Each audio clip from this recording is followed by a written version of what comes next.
much for having me. I appreciate it. I flew back from Tahoe yesterday. The Senator Cortez Masto is gone. We had the obligation to speak at Lake Tahoe, which was really a tough assignment that we got going to the lake with Governor Newsom and Senator Feinstein to talk about the implications of climate and transportation in northern Nevada and on the lake. And then flew back yesterday afternoon for a couple meetings, and you probably all heard about them. One of the things we did not talk about in those meetings was electric school buses.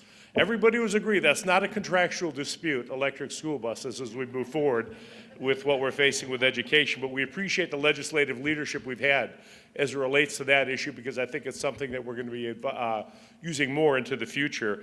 But thank you for allowing me to be here. And Tina, thank you very much for the warm introduction and the story. And I'll try to find out who that person was and thank him.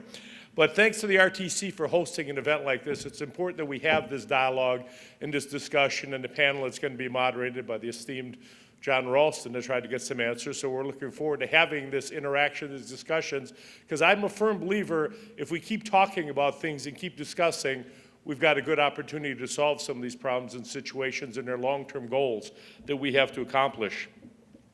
We are now leading the way in deploying technology and advancing autonomous vehicles in the state of Nevada, many of which will be all electric in the future. And a lot more is happening behind the scenes as it relates to autonomous vehicles and electric vehicles.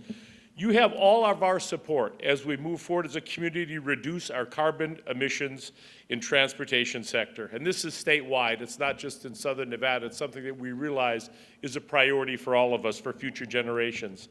I also applaud the RTC for challenging themselves to constantly reevaluate and reassess as they adapt to new changes and new technology and new innovations on transportation, whether it's on the Strip or it's in the Strip corridor and Maryland Parkway corridor, and being on the forefront and being open-minded to potential solutions that might come about. It's nice to see the RTC testing electric buses on the Strip and residential routes and electric bikes downtown. So they're electric all over, which is an exciting thing for us to see. I signed legislation opening up funding for, as I said, electric school bus pilot program, bringing in enormous savings to our schools that the money can be spent in other areas in order to improve our education system, and reducing harmful diesel emissions by almost 80%.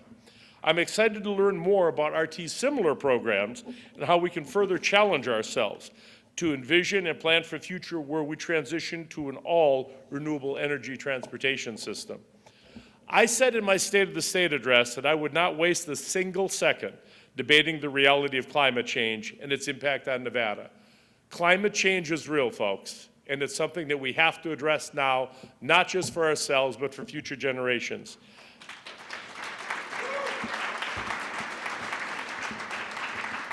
That's why I was proud to join my fellow governors from both parties to join the U.S. Climate Alliance. Along with 23 other bipartisan governors, I am committed to reducing greenhouse gas emissions consistent with goals of the Paris Agreement. With Nevada as its newest member, the Climate Alliance represents more than half of the United States population and 57% of the United States economy. That is over $11 trillion in economic impact. The climate and clean energy policies of these states have created 1.6 million renewable energy and energy efficient jobs, which are extremely important to me, as Tina had said. How is this affecting everyday families? And it's the jobs that get down to their level that are extremely important. These are good paying career jobs. These aren't minimum wage jobs. And that equates to 59% of the clean energy jobs in the United States. In joining with the other states, Nevada is making it clear that we will act together as a group to combat global warming, even when others fail to recognize it and fail to do anything about it. We don't get out of this by sticking our head in the sand and acting like the problem doesn't exist. That's happened for far too long with far too many people. So here we are at the Clean Energy and Transportation Summit, fresh off the heels of a legislative session that overwhelmingly supported clean energy initiatives and measures that also protected our environment and put us on the path to creating thousands of good-paying jobs. It is truly remarkable what was accomplished in 8 months. And I would ask you to give these legislators a well-deserved round of applause for putting some tremendous bills on my desk that I had the honor of signing that move us forward in the field of clean energy. So to all the legislators, I want to say thank you.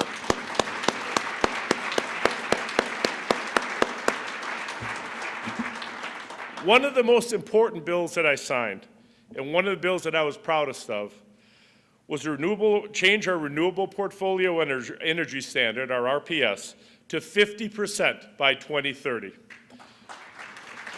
Thank you, Senator, we appreciate it. With the goal of 100% carbon-free by 2050. And we got support from industry. Tony, thank you. Senator, thank you, to accomplish that. By some estimates, meeting the targets of our RPS could support an additional 11,170 full-time jobs by 2030 and generate $539 million in wages and $1.5 billion in economic activity. That's something to be proud of. By supporting these clean energy policies, I'm sending a message to the country and to the world that Nevada is open for business as a renewable leader, and our commitment to growing our clean energy economy is unwavering. And with growing the economy is growing the jobs that result as a part of that growth in the economy. I look forward to working with each and every one of you as we act on climate and reducing our carbon footprint. These are not small goals. I know that it's asking a lot, but we need to take a small step forward, and we're capable of rising to this challenge.